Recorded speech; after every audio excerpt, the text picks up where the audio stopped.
بسم اللہ الرحمن الرحیم۔ معزز ناظرین السلام علیکم۔ امام مہدی علیہ السلام کی ولادت 255 ہجری میں ہوئی اور صرف 5 سال کی عمر میں آپ نے اپنے والد امام حسن عسکری علیہ السلام کی شہادت کے بعد اللہ کے حکم سے امامت کی ذمہ داری سنبھالی۔ یہ وہ وقت تھا جب ظالم عباسی حکمرانوں نے امام مہدی علیہ السلام کی تلاش شروع کر دی تھی، کیونکہ انہیں پتہ چل چکا تھا کہ نبی کریم صلی اللہ علیہ وآلہ وسلم نے فرمایا ہے کہ مہدی میری اولاد میں سے ہوں گے، زمین کو عدل و انصاف سے بھر دیں گے جس طرح وہ ظلم و جور سے بھر چکی ہوگی۔ اسی خطرے کی وجہ سے اللہ تعالیٰ نے امام مہدی علیہ السلام کو پردہ غیبت میں رکھا تاکہ آپ کی جان محفوظ رہے اور الہی منصوبہ جاری رہے۔ یہ پہلا دور کہلاتا ہے غیبت صغریٰ، جو تقریباً 69 سال تک جاری رہی، یعنی سن 260 ہجری سے 229 ہجری تک۔ اس زمانے میں امام علیہ السلام نے اپنے پیغام اور احکامات لوگوں تک 4 خاص نائبین کے ذریعے پہنچائے۔ انہیں سفرائے خاص یا نواب خاص کہا جاتا ہے۔ یہ 4 نائبین یہ تھے: عثمان بن سعید عمری،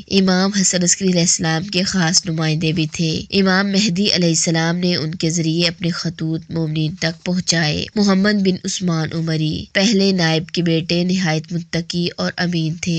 امام نے ان کی وفات پر خود تعزیت کا خط بھیجا تھا۔ حسین بن روح نوبختی بغداد میں امام کے پیغامات کے سب سے زیادہ امانت دار سفیر تھے۔ چوتھے علی بن محمد السمری، چوتھے اور آخری نائب، جن کے ذریعے امام علیہ السلام نے اعلان فرمایا کہ اے علی بن محمد، 6 دن بعد تم دنیا سے رخصت ہو جاؤ گے اور اس کے بعد غیبت کبریٰ کا آغاز ہوگا۔